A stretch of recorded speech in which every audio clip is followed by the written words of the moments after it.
Hello ಗೆಳೆಯರೇ, ನಮ್ಮ ಲಾಯಕ್ಸ್ ಪ್ರಸ್ತುತಪಡಿಸುತ್ತಿರುವ ಕನ್ನಡದಲ್ಲಿ ದ ಹಿಂದೂ ವಿಶ್ಲೇಷಣೆಗೆ ಸ್ವಾಗತ.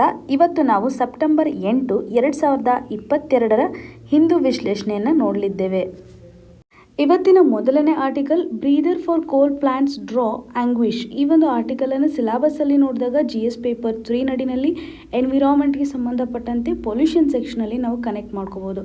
ಸೊ ಆರ್ಟಿಕಲಲ್ಲಿರುವಂಥ ಕಂಟೆಕ್ಸ್ಟ್ ಅಂತಂದರೆ ಕೋಲ್ ಪ್ಲಾಂಟ್ಸ್ಗಳು ಮಾಡ್ತಾ ಇರುವಂಥ ಒಂದು ಎಮಿಷನನ್ನು ಕಂಟ್ರೋಲ್ ಮಾಡಲಿಕ್ಕೆ ಯೂನಿಯನ್ ಎನ್ವಿರಾನ್ಮೆಂಟ್ ಮಿನಿಸ್ಟ್ರಿ ಅವರು ಇವಾಗ ಅಗೇನ್ ಡೆಡ್ಲೈನನ್ನು ಎಕ್ಸ್ಟೆಂಡ್ ಮಾಡಿದ್ದಾರೆ.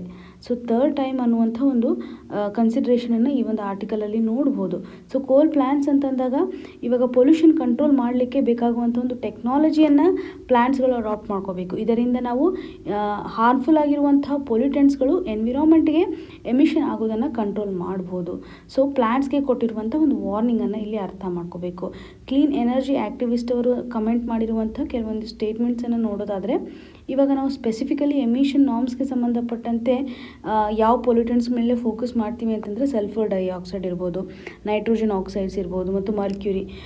ಈ ಕೋಲ್ ಪ್ಲಾಂಟ್ಸ್ಗಳಿಗೆ ಇದು ಮೊದಲೇ ವಾರ್ನಿಂಗ್ ಅಲ್ಲ. ಈ ಮೊದಲು ಸಾಕಷ್ಟು ಸಾರಿ ಮಿನಿಸ್ಟ್ರಿ ಕೊಟ್ಟಿರುವಂಥ ಒಂದು ಅಪ್ಡೇಷನ್ನ ಪ್ರಕಾರ 2015ರಿಂದನೂ ಸಹ ರಿಲ್ಯಾಕ್ಸೇಷನ್ ಸ್ಟಾರ್ಟ್ ಆಗಿದೆ, ಅಥವಾ ಡೆಡ್ಲೈನ್ ಟೈಮ್ ಕೊಡ್ಲಿಕ್ಕೆ ಸ್ಟಾರ್ಟ್ ಮಾಡಿರೋದು 2015ರಿಂದ ಟಿಲ್ 2022 ತನೂ ಸಹ ಈ ಒಂದು ಡೆಡ್ಲೈನ್ ಏನಿದೆಯಲ್ಲ ಎಮಿಷನ್ ಕಂಟ್ರೋಲ್ಗೆ ಸಂಬಂಧಪಟ್ಟಂತೆ ಎಕ್ಸ್ಟೆನ್ಷನ್ ಆಗ್ತಾ ಬರ್ತಾ ಇದೆ ಅನ್ನುವಂಥದ್ದು. ಅದರಲ್ಲೂ ನ್ಯಾಷನಲ್ ಕ್ಯಾಪಿಟಲ್ ರೀಜನ್ ಅಂತ ಬಂದಾಗ ಅಲ್ಲಿ ವರ್ಸ್ಟ್ ಪಾಪ್ಯುಲೇಷನ್ ಲೆವೆಲ್ ಇರೋದ್ರಿಂದ, ಹೆಚ್ಚು ಎಮಿಷನ್ ಆಗ್ತಾ ಇರೋದ್ರಿಂದ ಡೆಡ್ಲೈನನ್ನು 2020ರಲ್ಲಿ ಟೈಟ್ ಮಾಡಿರುವಂಥ ಒಂದು ಕಂಡೀಷನನ್ನು ಸಹ ನಾವು ಅಬ್ಸರ್ವ್ ಮಾಡ್ಬೋದು. ಸೊ ಇವಾಗ ಸ್ಟ್ರಿಕ್ಟಾಗಿ ಪೊಲ್ಯೂಷನ್ ಕಂಟ್ರೋಲ್ ಮಾಡಬೇಕು ಅನ್ನುವಂಥದ್ದನ್ನು, ಅದರಲ್ಲೂ ಆ್ಯಕ್ಟಿವಿಸ್ಟ್ಗಳು ಹೇಳೋ ಪ್ರಕಾರ ಇವಾಗ ಪೊಲ್ಯೂಟೆಂಟ್ ಅಂತ ಬಂದಾಗ, ಅದರಲ್ಲೂ ಪರ್ಟಿಕ್ಯುಲೇಟ್ ಮ್ಯಾಟ್ರ್ ಬಂದಾಗ ಎನ್ವಿರಾನ್ಮೆಂಟಿಗೆ ಪರ್ಟಿಕ್ಯುಲೇಟ್ ಮ್ಯಾಟ್ರ್ಗಳು ಹೆಚ್ಚಾಗ್ತಾ ಇದ್ದಾವೆ ಅಂತಂದರೆ ಸಲ್ಫರ್ ಡೈಆಕ್ಸೈಡ್ನ ಒಂದು ಕಾಂಟ್ರಿಬ್ಯೂಷನ್ ಆಗ್ತಾ ಇರೋದನ್ನು ಸಹ ಅಬ್ಸರ್ವ್ ಮಾಡ್ಬೋದು.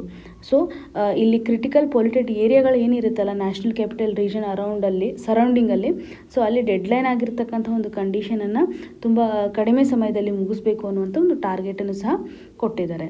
ಇಲ್ಲಿ ನಾವು ಅಬ್ಸರ್ವ್ ಮಾಡಬೇಕಾಗಿರುವಂಥ ಒಂದು ಟೆಕ್ನಾಲಜಿ ಅಂತಂದರೆ, ಸಲ್ಫರ್ ಡೈಆಕ್ಸೈಡನ್ನು ಎನ್ವಿರಾನ್ಮೆಂಟ್ಗೆ ರಿಲೀಸ್ ಮಾಡೋಕ್ಕಿಂತ ಮುಂಚೆ ಒಂದು ಟೆಕ್ನಾಲಜಿಯನ್ನು ಇಲ್ಲಿ ಅಡಾಪ್ಟ್ ಮಾಡ್ಕೊಳ್ಳಾಗುತ್ತೆ. ಫ್ಲೂ ಗ್ಯಾಸ್ ಡಿಸಲ್ಫರೈಸೇಷನ್ ಇಕ್ವಿಪ್ಮೆಂಟ್ನ ಇದನ್ನು ಇನ್ಸ್ಟಾಲೇಷನ್ ಮಾಡಬೇಕು.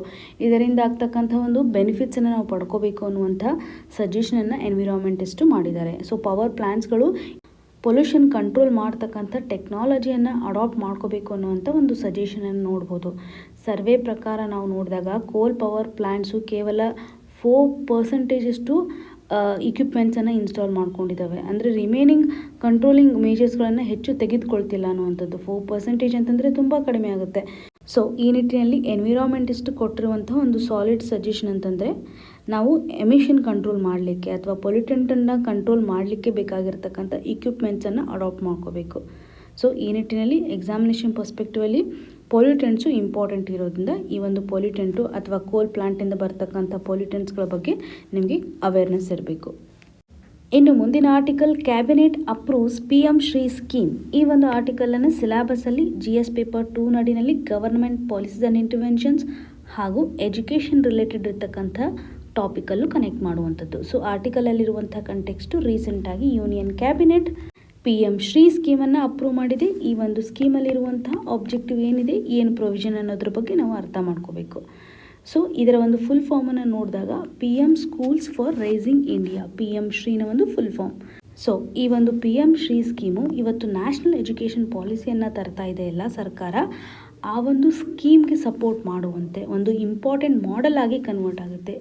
ಏನು ಮಾಡ್ತಾರೆ ಈ ಒಂದು ಸ್ಕೀಮಲ್ಲಿ ಅಂತಂದರೆ, ಸೆಂಟ್ರಲಿ ಸ್ಪಾನ್ಸರ್ ಆಗಿರುವಂಥ ಈ ಒಂದು ಸ್ಕೀಮಲ್ಲಿ ಸರಿಸುಮಾರು 14,500 ಸ್ಕೂಲ್ಸ್ಗಳನ್ನು ಸೆಲೆಕ್ಟ್ ಮಾಡ್ತಾರೆ. ಥ್ರೂಔಟ್ ದ ಇಂಡಿಯಾ 14,500 ಸ್ಕೂಲ್ಸನ್ನು ಸೆಲೆಕ್ಟ್ ಮಾಡಿದರೆ ಸ್ವಲ್ಪ ಫಂಡಿಂಗನ್ನು ಕೊಡ್ತಾರೆ. ಸೊ ಕ್ವಾಲಿಟಿ ಎಜುಕೇಷನನ್ನು ಯಾವ ರೀತಿಯಾಗಿ ಪ್ರೊವೈಡ್ ಮಾಡ್ಬೋದು, ಅದರಲ್ಲೂ ಒಂದು ಸ್ಕೂಲ್ಗೆ ಸರಿಸುಮಾರು 2 ಕೋಟಿಯಷ್ಟು ಫಂಡಿಂಗನ್ನು ಅಥವಾ ಅಮೌಂಟನ್ನು ಟ್ರಾನ್ಸ್ಫರ್ ಮಾಡಲಾಗುತ್ತೆ. ಡೈರೆಕ್ಟ್ ಬೆನಿಫಿಟ್ ಟ್ರಾನ್ಸ್ಫರ್ನ ಮುಖಾಂತರ ಅಥವಾ DBTಯ ಮುಖಾಂತರ ಡೈರೆಕ್ಟಾಗಿ ಸ್ಕೂಲ್ ಅಕೌಂಟ್ಗೆ ಈ ಒಂದು ಫಂಡನ್ನು ಹಾಕಲಾಗುತ್ತೆ. ಜೊತೆಗೆ ಈ ಒಂದು ಅಮೌಂಟನ್ನು ಲೋಕಲ್ ಕಮ್ಯುನಿಟಿಯವರು ಫ್ಲೆಕ್ಸಿಬಲ್ ಆಗಿ ಯೂಸ್ ಮಾಡ್ಬೋದು. ಆ ಒಂದು 2 crore ರೂಪಿನಲ್ಲಿ 40% ಫಂಡ್ ಅಮೌಂಟನ್ನು ಫ್ಲೆಕ್ಸಿಬಲ್ ಆಗಿ ಲೋಕಲ್ ಕಮಿಟಿಯವರು ಯೂಸ್ ಮಾಡ್ಕೋಬೋದು ಅನ್ನುವಂಥ ಒಂದು ಪ್ರೊವಿಷನು ಸಹ ಇದರಲ್ಲಿದೆ. ಸೊ ಟೋಟಲ್ ಆಗಿ ಸ್ಕೂಲ್ ಡೆವಲಪ್ಮೆಂಟಿಗೋಸ್ಕರ ಒಂದು ಸ್ಕೂಲ್ ಕ್ವಾಲಿಟಿ ಅಸೆಸ್ಮೆಂಟ್ ಫ್ರೇಮ್ವರ್ಕನ್ನು ಪ್ರೊವೈಡ್ ಮಾಡೋದಕ್ಕೋಸ್ಕರ ಈ ಒಂದು ಸ್ಕೀಮನ್ನು ಲಾಂಚ್ ಮಾಡಲಾಗಿದೆ.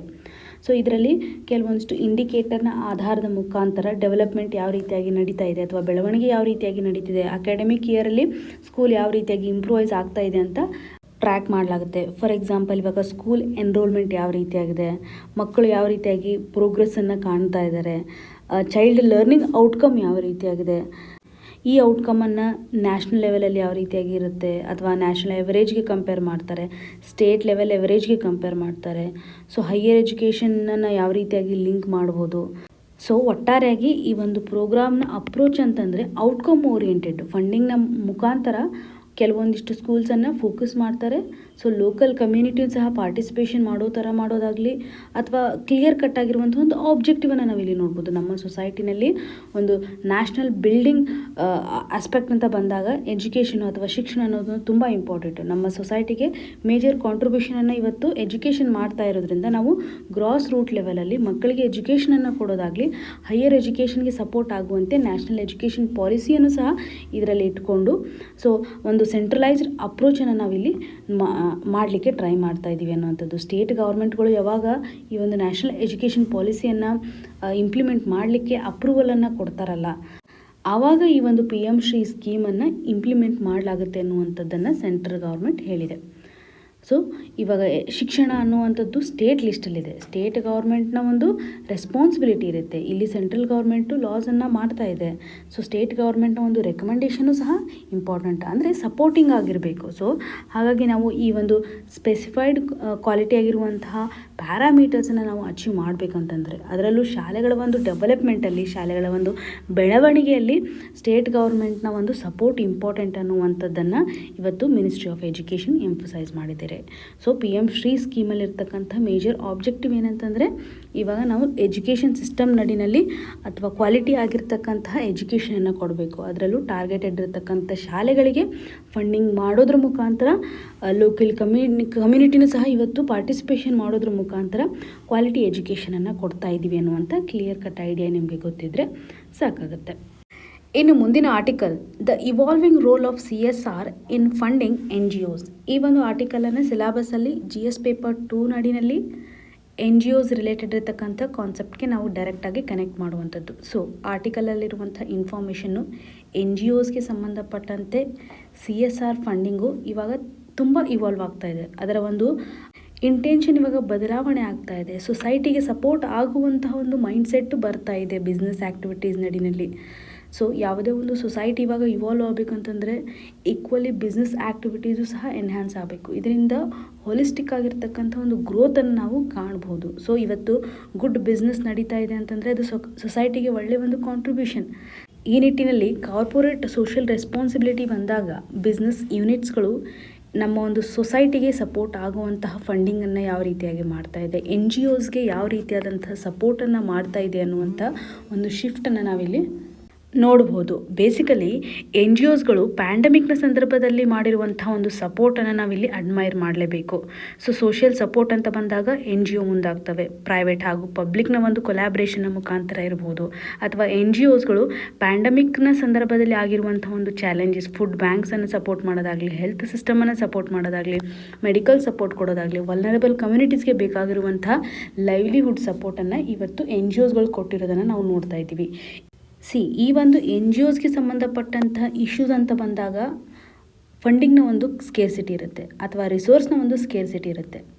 ಕಾರ್ಪೊರೇಟ್ ಸೋಷಿಯಲ್ ರೆಸ್ಪಾನ್ಸಿಬಿಲಿಟಿ ನಡಿನಲ್ಲಿ ಬಿಸ್ನೆಸ್ ಯೂನಿಟ್ಸ್ಗಳು NGOಸ್ಗಳಿಗೆ ಅಥವಾ ಸಿವಿಲ್ ಸೊಸೈಟೀಸ್ಗಳಿಗೆ ಸಪೋರ್ಟ್ ಮಾಡುತ್ತಲ್ಲ, ಈ ಒಂದು ನಿಟ್ಟಿನಲ್ಲಿ ಕೇವಲ ಪ್ರಾಜೆಕ್ಟ್ ಓರಿಯೆಂಟೆಡ್ ಇರುತ್ತೆ.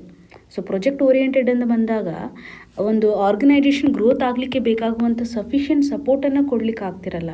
ಕೇವಲ ಒಂದು ಪ್ರೋಗ್ರಾಮ್ ಯಾವ ರೀತಿಯಾಗಿ ಸಪೋರ್ಟ್ ಆಗ್ತಾ ಇದೆ, ಇವಾಗ ಎಜುಕೇಷನ್ ಸಿಸ್ಟಮ್ಗೆ ಏನಾದರೂ ಸಪೋರ್ಟ್ ಮಾಡ್ತಾ ಇದ್ದಾರೆ ಅಂತಂದರೆ, ಎಜುಕೇಷನ್ ರಿಲೇಟೆಡ್ ಇರತಕ್ಕಂಥ ಒಂದು ಅಸೈನ್ಮೆಂಟ್ ಇದೆ ಅಂತಂದರೆ ಬುಕ್ಸನ್ನು ಪ್ರೊವೈಡ್ ಮಾಡೋದಾಗಲಿ, ರಿಸೋರ್ಸ್ ಕೊಡೋದಾಗಲಿ, ಟೀಚರ್ ಟ್ರೈನಿಂಗ್ ಮಾಡೋದಾಗಲಿ, ಅಥವಾ ಕರಿಕ್ಯುಲಮ್ ಡಿಸೈನ್ ಮಾಡೋದಾಗಲಿ, ಈ ರೀತಿಯಾದಂಥ ಸಪೋರ್ಟನ್ನು ಕೊಡ್ತಾರೆ. ಆದರೆ ಆರ್ಗನೈಜೇಷನ್ನ ಒಂದು ಗ್ರೋತ್ ಅಂತ ಬಂದಾಗ ಸಾಕಷ್ಟು ಸಪೋರ್ಟನ್ನು ನಾವು ನೋಡ್ತಾ ಇಲ್ಲ. ಸೊ NGOಸ್ಗೆ ರಿಲೇಟೆಡ್ ಇರತಕ್ಕಂಥ ಇಶ್ಯೂಸ್ ಅಂತ ಬಂದಾಗ ಇಲ್ಲಿ ಎಕ್ಸ್ಪೆನ್ಸಸ್ ಯಾವ ರೀತಿ ಆಗುತ್ತೆ. ಅಡ್ಮಿನಿಸ್ಟ್ರೇಷನ್ ಅಡಿನಲ್ಲಿ ಸಾಕಷ್ಟು ತೊಂದರೆಗಳಿರುತ್ತೆ. ಇನ್ಫ್ರಾಸ್ಟ್ರಕ್ಚರ್ ವೈಸ್ ನೋಡಿದಾಗ ಟೆಕ್ನಾಲಜಿ ಸಪೋರ್ಟ್ ಇರೋದು ಆಗಲಿ ಅಥವಾ ಹ್ಯೂಮನ್ ರಿಸೋರ್ಸ್ಗೆ ಸಂಬಂಧಪಟ್ಟಂಥ ಕಾಸ್ಟ್ ಇರೋದಾಗಲಿ, ಎಲೆಕ್ಟ್ರಿಸಿಟಿ ಆಗಲಿ. ಸೊ ಈ ರೀತಿಯಾದಂಥ ಇನ್ಫ್ರಾಸ್ಟ್ರಕ್ಚರ್ ವೈಸ್ ಅಥವಾ ಅಡ್ಮಿನಿಸ್ಟ್ರೇಷನ್ ವೈಸ್ ಸಪೋರ್ಟ್ ಅಂತ ಬಂದಾಗ ಫಂಡ್ನ ಒಂದು ಕೊರತೆ ಇರುತ್ತೆ NGOಸ್ಗಳಿಗೆ. ಈ ಒಂದು NGO ರಿಲೇಟೆಡ್ ಇರ್ತಕ್ಕಂಥ ಇಶ್ಯೂಸನ್ನು ಸಹ ಇಲ್ಲಿ ಅಡ್ರೆಸ್ ಮಾಡಲಿಕ್ಕೆ ಟ್ರೈ ಮಾಡಿದ್ದಾರೆ. ಕಾರ್ಪೊರೇಟ್ ಸೋಷಿಯಲ್ ರೆಸ್ಪಾನ್ಸಿಬಿಲಿಟಿ ಅಂತ ಬಂದಾಗ ಬೇಸಿಕಲಿ ಪ್ರೋಗ್ರಾಮ್ ಓರಿಯೆಂಟೆಡ್ ಇರ್ಬೋದು ಅಥವಾ ಯಾವುದೇ ಒಂದು ಪ್ರೊಜೆಕ್ಟೆಡ್ ಓರಿಯೆಂಟೆಡ್ ಇರತಕ್ಕಂತಹ ಫಂಡಿಂಗ್ ಪ್ಯಾಟರ್ನ್ ಇರುತ್ತೆ. ಸೊ ಫೈನಾನ್ಷಿಯಲ್ ಪೆನಾಲ್ಟೀಸನ್ನು ಯಾವ ರೀತಿಯಾಗಿ ಹಾಕ್ತಿದ್ರು ಅಂತಂದರೆ, ಕಾರ್ಪೊರೇಟ್ ರೆಸ್ಪಾನ್ಸಿಬಿಲಿಟಿ ಲಾ 2021 ನಡಿನಲ್ಲಿ ಸರ್ಟನ್ ಬಿಸ್ನೆಸ್ ಯೂನಿಟ್ಸ್ಗಳು ಇವತ್ತು ಸರ್ಟನ್ ಅಮೌಂಟನ್ನು ಇವತ್ತು ಸೋಷಿಯಲ್ ಸೆಕ್ಟರ್ಗೆ ಇನ್ವೆಸ್ಟ್ ಮಾಡಬೇಕು. ಸೊ ಇದೊಂದು ಪೆನಾಲ್ಟಿಯಾಗಿ ನಾವು ಕನ್ಸಿಡರ್ ಮಾಡ್ತಾ ಇದ್ವಿ ಯಾವಾಗ ಕಂಪೈಲ್ ಆಗಲ್ಲ ಅಥವಾ ಯಾವಾಗ ಈ ಒಂದು ಬಿಸ್ನೆಸ್ ಯೂನಿಟ್ಗಳು ಸಪೋರ್ಟ್ ಮಾಡ್ತಾ ಇರಲ್ಲ. ಬಟ್ ನಾವು ಲಾರ್ಜರ್ ಕಂಪನೀಸ್ಗಳು ಇವತ್ತು CSR ನಡಿನಲ್ಲಿ ಇರೋದನ್ನು ನಾವು ನೋಡ್ಬೋದು. ಇದರಿಂದ ನಮ್ಮ ಒಂದು ಸೋಷಿಯಲ್ ಸೆಕ್ಟರ್ಗೆ ಸಾಕಷ್ಟು ಬೆನಿಫಿಟನ್ನು ನಾವು ನೋಡ್ತಾ ಇದ್ದೀವಿ. ಸೊ ಒಟ್ಟಾರೆಯಾಗಿ ಈ ಒಂದು ಆರ್ಟಿಕಲಿಂದ ನಮಗೆ ಬೇಕಾಗಿರುವಂತಹ ಪಾಯಿಂಟ್ ಅಂತಂದರೆ ಕಾರ್ಪೊರೇಟ್ ಸೋಷಿಯಲ್ ರೆಸ್ಪಾನ್ಸಿಬಿಲಿಟಿ ಅಂದರೆ ಏನು, ಹಾಗೂ NGOಸ್ಗೆ ಸಂಬಂಧಪಟ್ಟಂತೆ ಸಪೋರ್ಟನ್ನು ಯಾವ ರೀತಿಯಾಗಿ ಬಿಸ್ನೆಸ್ ಯೂನಿಟ್ಸ್ಗಳು ಮಾಡ್ತಾ ಇದ್ದಾವೆ ಮತ್ತು ಇಶ್ಯೂಸ್ ರಿಲೇಟೆಡ್ ಟು ದ NGOಸ್, ಈ ರೀತಿಯಾದಂಥ ಪಾಯಿಂಟ್ಸ್ಗಳನ್ನು ಈ ಒಂದು ಆರ್ಟಿಕಲಿಂದ ನಾವು ತೆಗೆದುಕೊಂಡ್ರೆ ಸಫಿಷಿಯೆಂಟ್ಲಿ ಹೆಲ್ಪ್ ಆಗುತ್ತೆ. ಇನ್ನು ಮುಂದಿನ article, positive secularism is allowed student to Supreme Court in hijab case. ಈ ಒಂದು ಆರ್ಟಿಕಲನ್ನು ಸಿಲೆಬಸಲ್ಲಿ ನೋಡಿದಾಗ GS ಪೇಪರ್ 2 ನಡಿನಲ್ಲಿ ಪಾಲಿಟಿ ಆ್ಯಂಡ್ ಗವರ್ನೆನ್ಸ್ ಸೆಕ್ಷನಲ್ಲಿ ಕನೆಕ್ಟ್ ಮಾಡುವಂಥದ್ದು. ಸೊ ಆರ್ಟಿಕಲಲ್ಲಿರುವಂತಹ ಕಂಟೆಕ್ಸ್ಟ್ ನಿಮ್ಗೆ ಗೊತ್ತೇ ಇದೆ. ಹಿಜಾಬ್ ಕೇಸ್ಗೆ ಸಂಬಂಧಪಟ್ಟಂತೆ ಅಗೇನ್ ಸುಪ್ರೀಂ ಕೋರ್ಟ್ ಕೊಟ್ಟಿರುವಂಥ ಒಂದು ಸಜೆಷನನ್ನು ನೋಡ್ಬೋದು. ನಮ್ಮ ಸಂವಿಧಾನದಲ್ಲಿ ಪಾಸಿಟಿವ್ ಸೆಕ್ಯುಲರಿಸಮ್ಗೆ ಸ್ಥಾನ ಇದೆ. ಪಾಸಿಟಿವ್ ಸೆಕ್ಯುಲರಿಸಮ್ ಅಂತ ಬಂದಾಗ ಎಲ್ಲ ರಿಲಿಜಿಯಸ್ಗಳ ಒಂದು ಫೇತನ್ನು ಟಾಲರೆನ್ಸ್ ಆಗಿ ನಾವು ಕನ್ಸಿಡರ್ ಮಾಡ್ತೀವಿ. ನೆಗೆಟಿವ್ ಸೆಕ್ಯುಲರಿಸಮ್ ಅಪ್ರೋಚ್ ನಡಿನಲ್ಲಿ ಈವನ್ ಪಬ್ಲಿಕ್ ಪ್ಲೇಸಸಲ್ಲಿ ರಿಲಿಜಿಯಸ್ ಪ್ರಾಕ್ಟೀಸಸನ್ನು ಡಿಸ್ಪ್ಲೇ ಮಾಡಿದಾಗ ಅದನ್ನು ಅಫೆನ್ಸಿವ್ ಆಗಿ ಕನ್ಸಿಡರ್ ಮಾಡ್ತಾರೆ. ಇದು ನೆಗೆಟಿವ್ ಸೆಕ್ಯುಲರಿಸಮ್ ಅನ್ನುವಂಥ ಕಾನ್ಸೆಪ್ಟು. ಫಾರ್ ಎಕ್ಸಾಂಪಲ್ ಫ್ರಾನ್ಸನ್ನು ನಾವು ಕನ್ಸಿಡರ್ ಮಾಡುವಂಥದ್ದು. ನಮ್ಮ ದೇಶದಲ್ಲಿ ಪಾಸಿಟಿವ್ ಸೆಕ್ಯುಲರಿಸಮ್ ಅಪ್ರೋಚ್ ಇದೆ. ಇಲ್ಲಿ ಕೆಲವೊಂದಿಷ್ಟು ಆರ್ಗ್ಯುಮೆಂಟ್ಸನ್ನು ನಡೆದಾಗ ಈ ಒಂದು ಕಾನ್ಸ್ಟಿಟ್ಯೂಷನ್ ನಡಿನಲ್ಲಿ ಡಿಸ್ಕ್ರಿಮಿನೇಷನ್ಗೆ ಸಂಬಂಧಪಟ್ಟಂತೆ ರಿಲಿಜನ್ಗೆ ಕನೆಕ್ಟ್ ಆಗುವಂತೆ ಒಂದು ಜಡ್ಜ್ಮೆಂಟ್ ಇದೆ, ಅರುಣಾ ರಾಯ್ ಜಡ್ಜ್ಮೆಂಟ್ ಅನ್ನುವಂಥದ್ದು. ಸೊ ಈ ಒಂದು ಜಡ್ಜ್ಮೆಂಟ್ ನಡಿನಲ್ಲಿ ಇವತ್ತು ಯಾವುದೇ ರೀತಿಯಾದಂತಹ ಡಿಸ್ಕ್ರಿಮಿನೇಷನನ್ನು, ಅದರಲ್ಲೂ ರಿಲಿಜಿಯಸ್ ಗ್ರೌಂಡ್ಸ್ ಮೇಲೆ ಡಿಸ್ಕ್ರಿಮಿನೇಷನನ್ನು ಮಾಡುವಂತಿಲ್ಲ ಅಂತ ಜಡ್ಜ್ಮೆಂಟ್ ಕೊಟ್ಟಿರೋದನ್ನು ನೋಡ್ಬೋದು. ಸೊ ಇದನ್ನು ಸಹ ಇವರು ಎತ್ತಿ ಹಿಡಿಲಿಕ್ಕೆ ಟ್ರೈ ಮಾಡಿದ್ದಾರೆ. ಸೊ ಕಾನ್ಸ್ಟಿಟ್ಯೂಷನಲ್ಲಿ ನಾವು ಎಲ್ಲ ರಿಲಿಜನ್ಸ್ಗೂ ಈಕ್ವಲ್ ಆಗಿರುವಂಥ ಒಂದು ರೆಸ್ಪೆಕ್ಟನ್ನು ಕೊಡ್ತಾ ಇದ್ದೀವಿ. ಸೊ ಈಕ್ವಲ್ ಟ್ರೀಟ್ಮೆಂಟನ್ನು ಮಾಡ್ತಾ ಇದ್ದೀವಿ ಅನ್ನುವಂಥ ಒಂದು ಸ್ಟೇಟ್ಮೆಂಟನ್ನು ಕೊಟ್ಟಿದ್ದಾರೆ. ಇಲ್ಲಿರುವಂಥ ಒಂದು ಆರ್ಗ್ಯುಮೆಂಟ್ ಅಂತಂದರೆ ಎಲ್ಲ ರಿಲಿಜನ್ಗೂ ನಾವು ಸಪೋರ್ಟನ್ನು ಕೊಡ್ತಾ ಇದ್ದೀವಿ. ಕೆಲವೊಂದಿಷ್ಟು ರಿಲಿಜಿಯಸ್ ಪ್ರಾಕ್ಟೀಸ್ಗಳು ರೀಸನೇಬಲಿ ಅಕೊಮೊಡೇಷನನ್ನು ನಾವು ಮಾಡ್ಕೋಬೋದು. ಇವಾಗ ಸ್ಕೂಲ್ಸಲ್ಲಿ ಮುಸ್ಲಿಂ ಮಹಿಳೆಯರಿಗೆ ಅಥವಾ ಮುಸ್ಲಿಂ ಮಕ್ಕಳಿಗೆ ಹಿಜಾಬನ್ನು ಧರಿಸಲು ಅಲೌ ಮಾಡಬೇಕು. ಇದೊಂದು ಅಕೊಮೊಡೇಟಿವ್ ಸ್ಟಾನ್ಸ್ ಅನ್ನುವಂಥದ್ದನ್ನು ಇಲ್ಲಿ ಹೇಳಿದ್ದಾರೆ. ಸೊ ಇವಾಗ ಯಾವ ಕಂಡೀಷನ್ ನಡಿನಲ್ಲಿ ನಾವು ಈ ರಿಲಿಜಿಯಸ್ ಪ್ರಾಕ್ಟೀಸಸ್ಗಳನ್ನು ಕರ್ಟೇಲ್ ಮಾಡ್ಬೋದು? 3 ರೀತಿಯಾದಂತಹ ಗ್ರೌಂಡ್ಸನ್ನು ಇಲ್ಲಿ ಇಂಪಾರ್ಟೆಂಟ್ಲಿ ಕೊಟ್ಟಿದ್ದಾರೆ. ಇದರ ಮೇಲೆ ಡೈರೆಕ್ಟಾಗಿ ಸ್ಟೇಟ್ಮೆಂಟ್ ಕ್ವಶನ್ಸನ್ನು ಫ್ರೇಮ್ ಮಾಡ್ಬೋದು. ಸೊ ಯಾವ ಆಧಾರದ ಮೇಲೆ ಇವತ್ತು ಸ್ಟೇಟು ರಿಲಿಜಿಯಸ್ ರೈಟ್ಸನ್ನು ರಿಸ್ಟ್ರಿಕ್ಟ್ ಮಾಡ್ಬೋದು? 3 ರೀತಿಯಾದಂಥ ಗ್ರೌಂಡ್ಸನ್ನು ನಾವಿಲ್ಲಿ ಅರ್ಥ ಮಾಡ್ಕೋಬೇಕು. ಮೊದಲೇದಾಗಿ ಪಬ್ಲಿಕ್ ಆರ್ಡರ್ನ ಒಂದು ಕ್ವಶನ್ ಬಂದಾಗ, ಪಬ್ಲಿಕ್ ಆರ್ಡರನ್ನು ಪ್ರೊಟೆಕ್ಟ್ ಮಾಡುವಾಗ, ಮೊರಾಲಿಟಿ ಕ್ವಶನ್ ಬಂದಾಗ, ಹೆಲ್ತ್ ಕನ್ಸರ್ನ್ ಬಂದಾಗ ನಾವು ರೈಟ್ಸನ್ನು ತೆಗೆದುಕೊಳ್ಳಬಹುದು. ಇನ್ನು ಸೆಕೆಂಡು, ಫಂಡಾಮೆಂಟಲ್ ರೈಟ್ಸ್ ಯಾವುದಾದ್ರೂ ಪ್ರೊಟೆಕ್ಷನ್ ಮಾಡಬೇಕು, ಬೇರೆ ಒಂದು ಫಂಡಾಮೆಂಟಲ್ ರೈಟನ್ನು ಪ್ರೊಟೆಕ್ಟ್ ಮಾಡಬೇಕು ಅನ್ನುವಂಥ ಸಂದರ್ಭದಲ್ಲೂ ಸಹ ನಾವು ಈ ಒಂದು ರಿಲಿಜಿಯಸ್ ರೈಟನ್ನು ಕರ್ಟೇಲ್ ಮಾಡ್ಬೋದು. ಸ್ಟೇಟು ರಿಲಿಜಿಯಸ್ ರೈಟ್ ಮೇಲೆ ರೆಸ್ಟ್ರಿಕ್ಷನನ್ನು ಹಾಕ್ಬೋದು.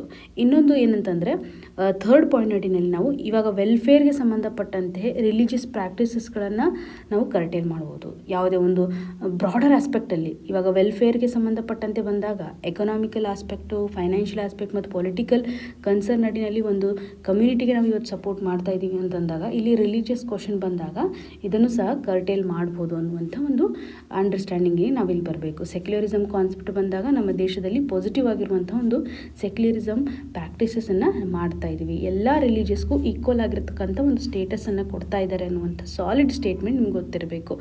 ಸೆಕ್ಯುಲರಿಸಮ್ ಅಂದರೆ ಏನು ಅನ್ನುವಂಥ ಒಂದು ಸಿಂಗಲ್ ಸ್ಟೇಟ್ಮೆಂಟ್ ಮೇಲೆ ಕ್ವಶನನ್ನು ಫ್ರೇಮ್ ಮಾಡ್ಬೋದು.